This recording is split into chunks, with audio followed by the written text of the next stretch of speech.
Ladies and gentlemen, welcome to the Ryan the Ride Mechanic channel. How the heck are you doing today? Listen, I got a couple of requests, multiple requests from multiple people wanting to know what my opinion, what my thought was on lightning rod. What's wrong with it? What can they do to fix it? Can it be salvaged? All that sort of stuff. So I did some digging into it because I don't know too much about it, but I did want to get my thoughts out there and let some people know what my thoughts were about this subject. So let's talk about lightning rod. Now get ready. Here we go. Okay, so first of all, thank you for coming back and watching another video. I really appreciate that. For those of you out there that this is your first time, welcome. Glad to have you. Make sure you like and subscribe. That way you can watch my future content if you haven't already. Check out all my content that I've already did. Can't hurt, right? It's just time. You're supposed to be working, but whatever. No one's watching right now. Go ahead. You can click on another video when you're done with this one. It's fine. No one cares. So I got some questions from viewers that were like, hey, what's going on with lightning rod? And they want to know, can it be fixed? Can it be salvaged? Anything like that? And honestly, I don't know too much about lightning rod. I've never been to the park. That's my fault, right? I've never been on the ride.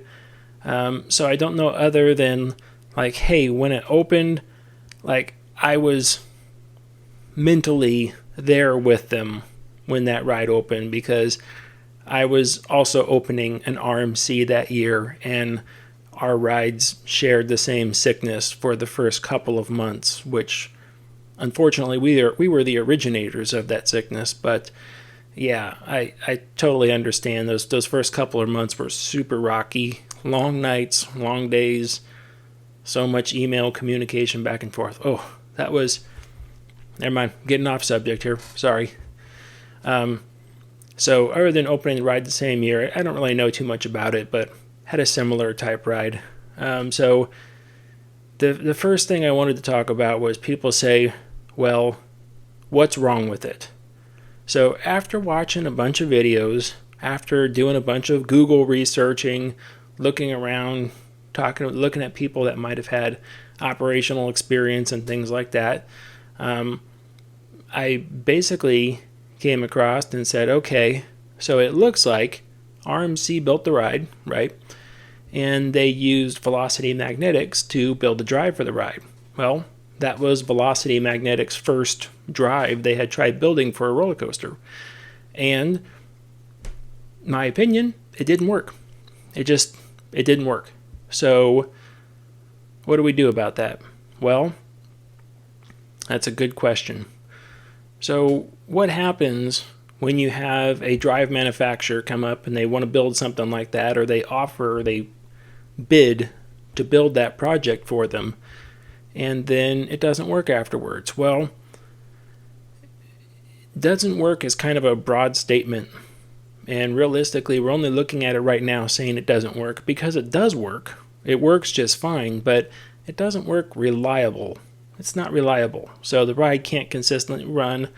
I've seen plenty of comments even from news media that say like, well, the ride's down more than it is up. That's not good to have for anything. So we want to look at that drive now and say, well, what can we do to fix that drive? Well, the drive is what it is.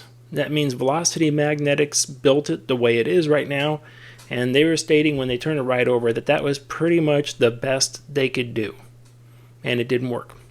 So what do? So you can look at things to try to help the situation, try to make it better. So one of the things that I've noticed is that the drive looks like it overheats a lot, and that's just my opinion. That's just what I see from a lot of different angles. So the drive appears to overheat all the time. What that means is that the stators lining the track are working too hard. So what can we do about that? Well, the incline is fixed. There's nothing you could do there to change the incline. So that's fixed. You can take those stators and run them further up that hill and then gradually make that acceleration slope lower and lower so it's more like a lift hill than it is a launch. Now, I imagine that Dollywood does not want to do that, because it's one of the things that you have. It's a staple in the ride. It's like, nope, it is a launch ride. That is what we want. We want the launch ride. So taking the launch out of it is not really a viable solution in the park's mind. Again, I'm not affiliated with the park. I'm just guessing, right? The park does not want to lose that launch title. So we need to figure out how to keep the launch and make it work better. So my first thought, right off the bat, is take that big long train and cut it in half. If you take the train and cut it in half, you lighten the train up and you literally remove half the weight from it. And then the drive probably can handle that weight just fine going up and over that top. So that's one thing you can do. You can cut the train in half and lighten it. Now, looking at the layout of that ride, it looks like you have the lift. So station exit to lift top, that's going to be one block. And then you come back around and you hit the brakes again. That's a second block. Then you come off the brakes, make a U-turn. There's ready brakes. That's a third block. And then the station is the fourth block. Okay, so we have 4 blocks. That means we can only run 2 trains. So if we were to cut the train in half, then you cannot run a bunch of capacity. You're literally down to like a 1 train capacity at that point in time. I know it's running 1 train right now. It's like, hey, by the way, why is it running 1 train right now? Just a thought. I have nothing solid to back this up. I would run 1 train on that as well.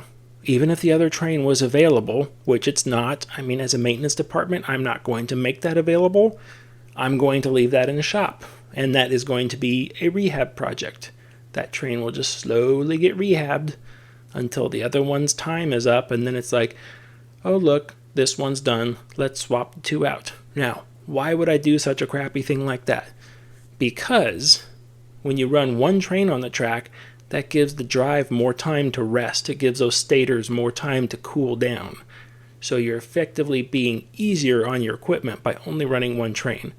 It's like, yeah, but the line's long and the throughput sucks. It's like, I understand. But until we resolve that drive problem, this is the best way to keep the ride on life support, in my opinion. Again, just my opinion. Take it for what it's worth. Go find the salt, get a grain. All right? This is my opinion. So, all right, let's cut the train in half. Cut the weight down. It's like, okay, well, we don't want to do that. We don't want to drop the throughput further than it already is, I guess. Okay, let's think about this for a second. Right now, as you dispatch, you go out of the station, make a right-hand turn, and then you hit these giddy-up motors before you get onto the lift hill and start the acceleration to launch, right? That is a lot for the ride, to take the mass from that low speed like that and then accelerate it to its full speed. So we don't want to do that. We want to accelerate it to a lower speed. We don't want to get that full speed over the top. We want a lower speed over the top. So we don't want to do that either. We want that full speed over the top the way it sits right now as it was. I understand it's slower than what it originally opened at, but right now, let's get that speed down. How do we do that? Lengthen the acceleration curve. How do we lengthen the acceleration curve? It's like, well, you can't with the configuration the way it is. So you've already done a pretty good job at lowering that down to where it sits right now. So what would I do to fix this little problem? I have an idea. Lengthen the lift hill by about 50 feet. And get the train on the lift hill faster. That way we can lengthen the lift hill, drop the acceleration curve. It still accelerates up the lift hill what the park wants, and you don't have to change the length of the train since you're giving it to the lift hill at a faster speed now. Instead of going on at like 3 miles per hour, you can go on at like 15. Sounds good, right? So my proposal to do that would be you have to get the manufacturer back involved and do a modification to the ride, which is fine. You have to get velocity involved. You have to do a modification to their drive, which is money. Okay. At this point in time in the video, this is where I'm asking, if you haven't done so already, please like and subscribe. It's free for you and it helps me out, and I really appreciate that. Let me know in the comments what you think and like to see for future video topics. I really do. I'll read through all the comments I can, get back to people when I can too. So thank you very much. So what we're going to do is we're going to leave the station now, and then as it leaves the station, we're going to give it a long stretch of track, probably 100 feet long, which is a pretty long stretch of track down there. It's about 2.5 train lengths, right? So on the way out, we're going to give it a little whoop-de-doo motor just outside the station. That way you're not just sitting there coasting, waiting for that 100 feet to tick out. It's going to give you a little bit of a whoop-de-doo, and it's going to shoot you out just a little tiny bit of speed. Not much, just enough to kind of bump you back in your seat a little bit. That's it. Now we are going to turn, instead of right to the lift hill, now we are going to turn left. But we're going to take the train, the track, and twist it at a 45-degree angle. And as it turns left, we are going to start a diving turn to where it's going to come down very sharp. This will be a very, very sharp diving turn. Come down right next to the ground, and then as soon as the nose can pull back up, it's essentially onto the lift at that point in time. So you've made, instead of just a right turn on the lift hill, now you've made a left turn dropping, what's the best term for that? Helix? I'm not sure. Made a helix coming around and putting you straight on the lift hill. Velocity has to come in and add probably, 10 more stators to get down to that bottom part of the lift hill. You will have a recovery problem though, because now at the base of the lift hill, you have to take brakes and install them down there.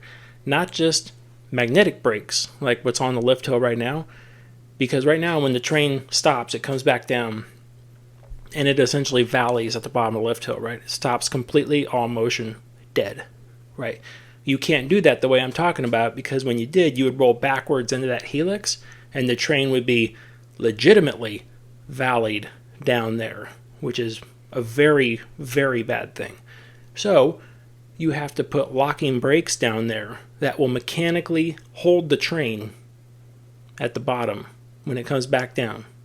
Or, I wouldn't like to see this really, but or you could put essentially an anti-rollback rail down there. That way it can go up and over it, but it can't roll backwards.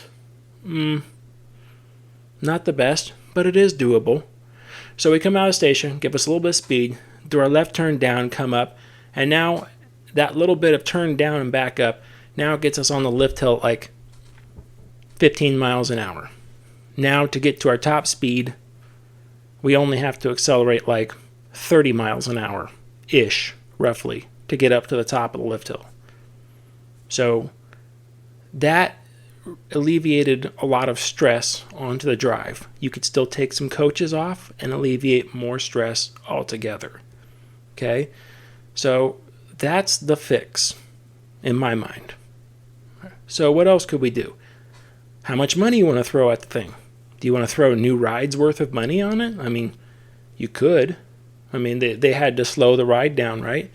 That is due to their use of the topper track instead of iBox. Because they use that topper track, it's like, yeah, RMCs are rough when it comes to the track. And the fact that they use the iBox on everything, the iBox absorbs all the stress, which is awesome. So when you do stuff with just topper track on top of it, and you get all that negative G-force on there, that laminate stack doesn't like that. It's going to shift, it's going to move, you're going to have all sorts of problems with it. That's what we call a bad idea. Sorry, it's a bad idea. Wouldn't do that with an RMC. Now, to their defense, they engineered it. So they said, yes, it can do that. Obviously, once it started running, they tone the speed down to try to slow it down midway through the track because they're like, we're tearing up stuff too fast. So it's like, oh, okay, we should slow it down then. And they did. So you're talking about maybe restringing the entire track with iBox. Now, we're just focused on the downtime here, right? Why am I talking about the track when we're talking about downtime? Track accommodates a little bit of downtime to it, but probably not much. But what I'm getting at here is that if they decided to iBox the entire track over there and replace the laminate stack with iBox steel, that is a major capital expenditure. Now, when you invest major capital into a ride, you can put some more icing on the cake, and you could just say, hey, you know what? We gave Velocity Magnetics the best shot. It doesn't work. It's causing too much downtime. So at this point, we want to retrofit it to something that's a little more reliable.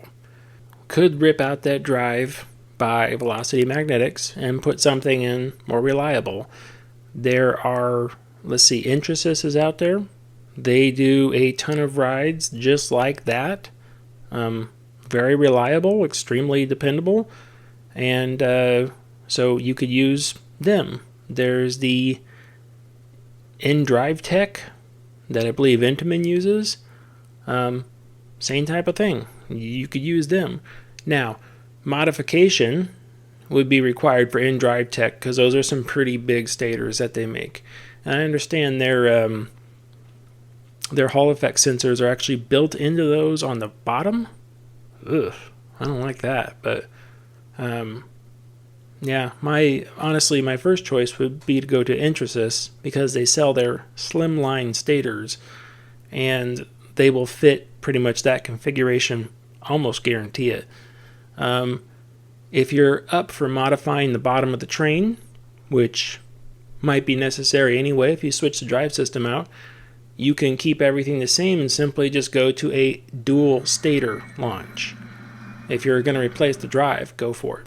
Everyone always asks, how much does that cost? I honestly don't know how much drives would cost because that is a lot of money right there, but I'd be willing to put probably a $2 to $3 million price tag on the drive because that's the workhorse of the ride right there. That's the chunk of your ride right there is that drive. So by the time you're talking about physical components being installed, the engineering going behind it, modification to the train, and then the weeks it would take to set up the drive system to get it to actually work with the ride. It's going to be a lot of effort, but it's doable. Those are my views on what's wrong with the ride. Basically, the drive is underpowered. Okay, that's what's wrong with the ride. The drive is underpowered, and that's what's causing all the issue. There's also track issues going on back there with the topper steel, stuff like that. But realistically, when everyone looks at that ride and says, what's wrong with it? The drive's undersized. That happens. When you size out motors and stuff too, same thing. Put a drive in there to run the motor. The drive overheats. The drive can't make the motor powerful enough. And even though maybe it might have been sized correctly, per the specs, the drive is in fact undersized. And you have to go up to a bigger size drive that allows more current and can do more work. Now, that's not necessarily the case here because the drive, I'm sure, is oversized for the stators that are on the track, which means the stators are the things that are actually, that's the weak link right there, is the stators on the track. Now, I'm assuming Velocity Magnetics doesn't have a response for that. Otherwise, they would have done it. And I noticed when I checked Velocity Magnetics' website, they don't even mention their drive information anymore. I don't know. I know at one time they were pushing for a government contract. So if they got that government contract, then it becomes government information, and then it would have all been removed off of their website anyway. But your options are to cut the train in half, leave the train and lengthen the launch, or replace the entire drive system. There's your options. They're all pretty expensive. They're all pretty invasive. Like, nothing is quick or easy or will be done like, oh yeah, we're doing that next season. I mean, you could do a drive replacement over the off season, but it's really a question of the capital money that has to go into it. It's like they're looking at the revenue costs coming in, especially this day and age when all the parks are purposely running one train because they don't have the operational staff to run multiple trains. And we're pretty much in the middle of a depression. I know they say it's a recession. It's like, is it? Is it really? But I don't see parks right now jumping on that. Let's take a $4 million hit this off season to fix a ride that already kind of works. I don't see it. You'd be more likely, the more true fix for that would be to cut the train length in half and just take the hit in the throughput. But you could argue also that that would increase the throughput because it would run more reliable and your numbers would actually go up. Heck, you might even run it more than what it used to be able to, running 2 half trains around the track. Not sure on that one, but that's my ideas. Those are my thoughts. That's my stuff. I'm Ryan the Ride Mechanic. If you haven't already, please like and subscribe. I will see you on the next video, and remember, stay off the air gates.